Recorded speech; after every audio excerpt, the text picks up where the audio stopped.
کہ جو ہے جیسے کہ جب آپ صلی اللہ علیہ وسلم نے جو ہے ظہور کیا تھا اپنی نبوت کا، تو وہ جن جن کے اوپر جاتے تھے دعوت لے کے، تو اس میں سے جو ایمان لاتے تھے قبول کرتے تھے، تو اور اس میں سے بھی جو ایمان نہیں لاتے تھے، جو ان کو جھٹلاتے تھے، تو ان کی تو دیکھ رہی تھی حجت پوری ہو گئی. انہوں نے نبی کو جھٹلایا، ان کے سامنے نبی آئے اور قرآن کی آیتیں پیش کی اور انہوں نے جھٹلایا اس کو. سمجھ گئے نا تو آپ؟ ایک دوسرا ٹاپک نہیں دوسرے ٹاپک نہیں، وہی آپ سنیے. تو بولیے. وہاں پہ تو حجت پوری ہو گئی کہ جو ہے انہوں نے انکار کیا. لیکن جو انسان ایسا ہوتا ہے جس کے پاس، جیسے کوئی انسان ہے نیک دل اچھا ہے، لیکن اس کے پاس دعوت نہیں پہنچ پائی کسی کارن کی، مطلب ایسا اس کے اسباب نہیں بن پائے اس کی زندگی میں، تو وہ جو ہے اگر بن پاتے اسباب تو وہ ضرور حق کو، کیونکہ وہ سچا انسان تھا، وہ ضرور حق کو قبول کرتا. تو جو ہے اس کی زندگی میں وہ نیک انسان تھا، مطلب سب کے لیے بھلا چاہتا تھا اور سچا بھی تھا. لیکن کچھ اس کی ایسا بھی اس کا ماحول بنا، اس کا جو ہے ایسی صحبت رہی جو ہے ایسا کہ جو ہے وہ جو ہے ایمان نہیں لا پایا، کفر پہ مر گیا. تو اس کے لیے کہ جہاں انٹرنیٹی کے لیے اس کے لیے جہنم میں، کیونکہ اس کے پاس تو ایسی کوئی دعوت آ ہی نہیں پائی تھی. آپ اس کا جواب نہیں جانتے ابھی تک؟ میں نے کئی بار اس کا جواب دیا ہے، اس سوال کا کئی بار جواب دیا ہے. کیا پھر ایک بار آپ نے اس کا جواب آج تک سنا نہیں ہے؟ چلیے بتا دیتا ہوں. دیکھیے ٹھیک ہے، چلیے میں آپ کو یہ بات بتا دیتا ہوں، پروف کے ساتھ بتاتا ہوں. اسکرین پہ پروف لائیں گے. ہاں ٹھیک ہے. دیکھیے قرآن و حدیث میں اس کے بہت سارے پروفس ہیں کہ اللہ سبحانہ و تعالیٰ کنہیں سزا دے گا. واضح طور پہ دیکھیے یہ آیت ہے یہاں پہ آپ کے سامنے اسکرین پر. وَمَا كُنَّا مُعَذِّبِينَ حَتَّى نَبْعَثَ رَسُولًا. اللہ تعالیٰ نے فرمایا کہ ہم عذاب نہیں دیں گے یہاں تک کہ ہم رسول کو نہ بھیج دیں.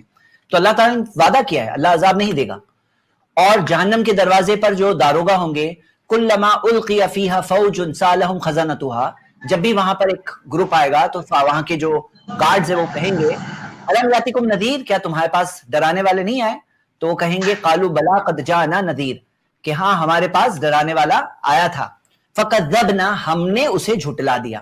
تو ایسی کئی آیتیں ہیں. وَيْلٌ يَوْمَئِذٍ لِّلْمُكَذِّبِينَ، بدبختی اس دن جھٹلانے والوں کے لیے. اور قرآن کی سورہ نساء سورہ فوس 115، من بعد ما تبین لہ الہدی، حق واضح ہونے کے بعد بھی جو جھٹلاتا ہے اس کے لیے سزا بتائی گئی. اب آپ کا سوال یہ آتا ہے کہ بھئی جس کو پیغام ہی نہیں ملا اس کا کیا؟ تو اس کے تعلق سے حدیثیں موجود ہے. یہ جو حدیث میں بتا رہا ہوں، یہ سورہ 17 ورس 15، یہ جو پہلی آیت آپ دیکھ رہے ہیں نا، اس کی تفسیر میں ابن کثیر میں منشنڈ ہے اور مسند احمد کی حدیث ہے، حدیث سے. اس میں آتا ہے کہ 4 لوگ اللہ تعالیٰ سے قیامت کے دن حجت کریں گے. ایک وہ شخص جو ماتا فی الفترہ، جو فترے کے دور میں پیدا ہوا، یعنی 2 نبیوں کے درمیان کے دور میں پیدا ہوا، وہ کہے گا اللہ میرے پاس حق آیا ہی نہیں. ایک وہ شخص ہوگا اسم، جو بہرا ہوگا، وہ کہے گا اللہ حق آیا لیکن مجھے سنائی نہیں دیا. تیسرا وہ ہوگا احمق، وہ کہے گا حق آیا سنائی بھی دیا لیکن سمجھ میں نہیں آیا. اور چوتھا وہ حرم، جو حق آیا سنائی بھی دیا سمجھ میں بھی آیا لیکن برابر سے سمجھ میں نہیں آیا، بہت بوڑھا ہوگا. تو یہ 4 لوگ اللہ تعالیٰ سے حجت کریں گے قیامت کے دن، اس حدیث میں آتا ہے. اور پھر اللہ تعالیٰ کہے گا کہ تم پہ کوئی ظلم نہیں کیا جائے گا، اور ان سے وعدہ لیا جائے گا، عہد لیا جائے گا کہ آج کے دن یہ فرشتہ تمہارے لیے رسول ہے اور تم اس کی بات مانو گے. وہ عہد کریں گے کہ وہ اس فرشتے کی بات مانیں گے، اللہ کی فرما برداری کریں گے.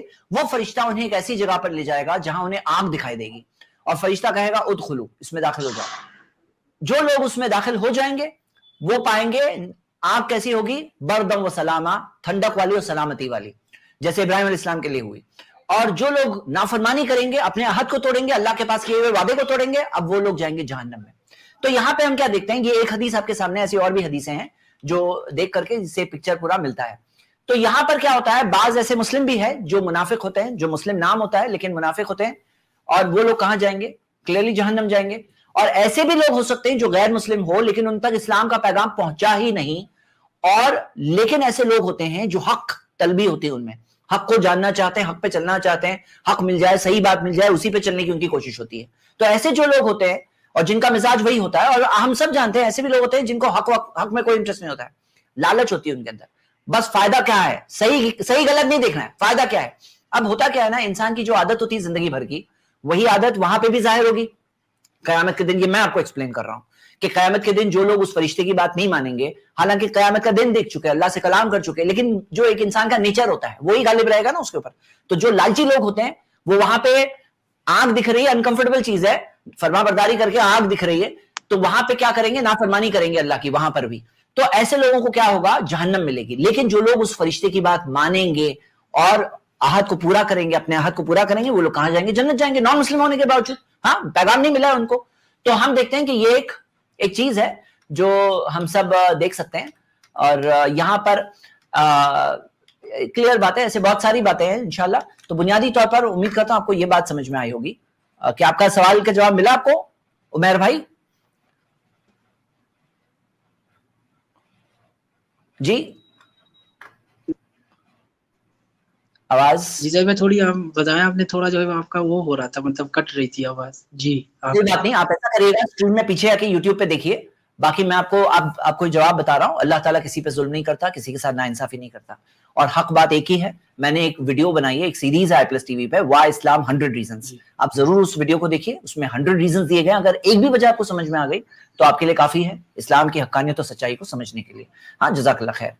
امید کرتا ہوں آپ کو انشاءاللہ سب سے بڑی دولت دنیا کی جو ہے ایمان کی دولت، اللہ تعالیٰ اس دولت سے نوازے ہم سب کو. شکریہ. السلام علیکم.